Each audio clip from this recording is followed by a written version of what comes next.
I'm going to ask a few questions about something that's absolutely critical for food security, and that's honeybees. So I don't know if the minister needs to have any other staff available for that. He's shaking his head, so I'll continue on. The honeybee industry in British Columbia, I've been having quite a lot of conversations over the last year, and they feel that the BC industry is pretty badly served by the Ministry of Agriculture. They don't feel that it's a priority, and given the threats to the honeybee colonies worldwide, they feel that there needs to be a focus there. So my question is, how much funding is going into research to better understand colony collapse or disease problems among bees in British Columbia? Minister. Hello, Chair. Good to see you. You know, in fact, the honey issue is something I've been involved with as well, far before I became Minister of Agriculture. And in fact, I think it would have been in, it would be spring of 2010, the issues were raised, and I was very pleased to see the Ministry of Agriculture and the Minister of Agriculture back in those times recognize the importance and made sure that there was good communication between the bee community and the ministry, including coordinating several meetings with the ADM from the Ministry of Agriculture assisting.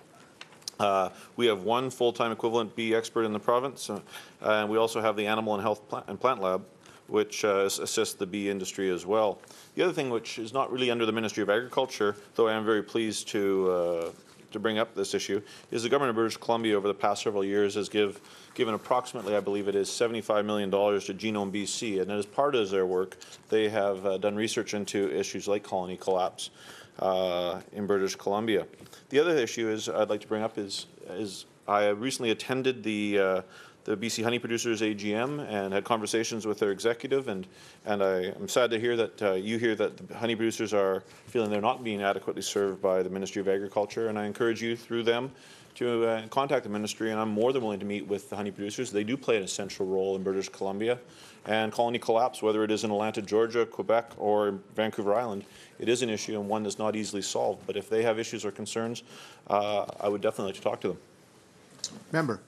Well, I think I canvassed this during the last estimates process, and the reason why some of them may feel that they're not being served is because they found out about quarantine, a Vancouver Island quarantine being lifted through the newspaper instead of through contact through the ministry. So that might have something to do with it. My question is, how much of the $75 million is going towards the honeybee studies?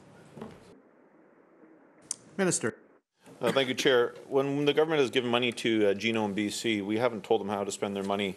It is our understanding that working on issues like colony collapse was one that they took on.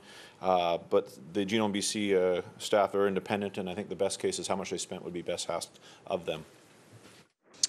Member.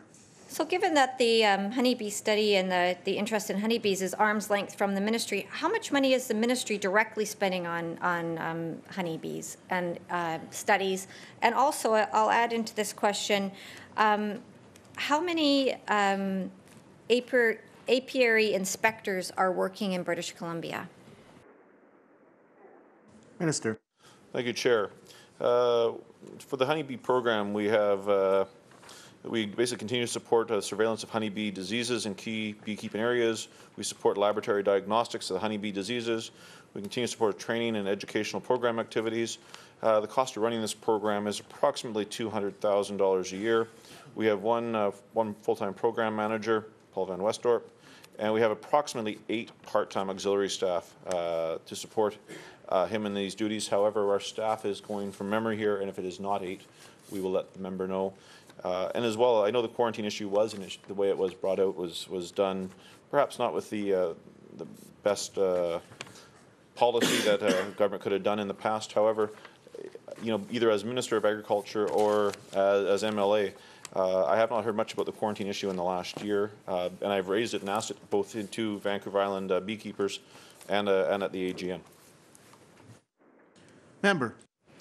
Well, I think the minister probably hasn't heard anything about it because once a quarantine is lifted, there's not really much you can do. So that probably is the reason. The idea that there's part-time inspectors is curious to me, given the fact that bees are so critical for our food security system and agriculture. So why is that? Why is there not a decision to have full-time employees inspecting our bees in BC? Minister. Thank you, Chair. The bee activity is often, well, is seasonal in British Columbia. Obviously, it's busy in the spring and into the summer, and then will slow down into the fall. And as the bees winter in the winter months, they're not as active, and so to have full-time staff would probably not be the best use of staff resources or ministry resources. Member. Thank you. So can the minister please tell me how much provincial money is spent, is being invested in the apiary industry?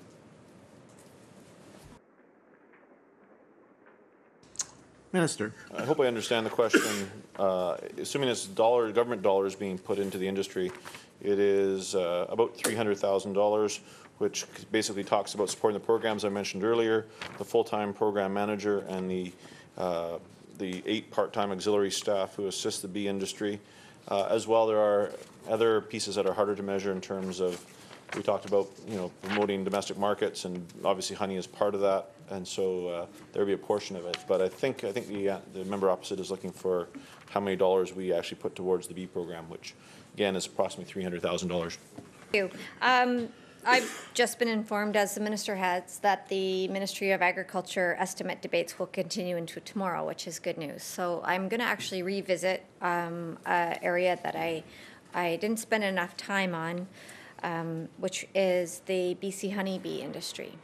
So the reason why I'm coming back to that is it's surprising that the amount that we invest in that industry is only $300,000 given the importance of it.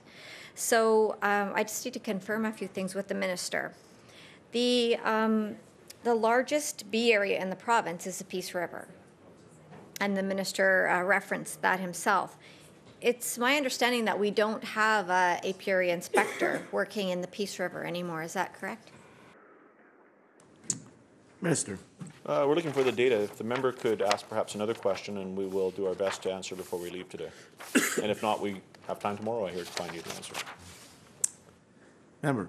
Thank you. Well, I have had my staff make some phone calls, and no, there is currently not an inspector working in the Peace. There's also not an inspector working in the Central Okanagan, which is really surprising given that it is the home of the fruit tree industry. So I'm worried that the ministry is so arm's length from the control of the honeybee industry in BC that the ministry may not know what's actually going on.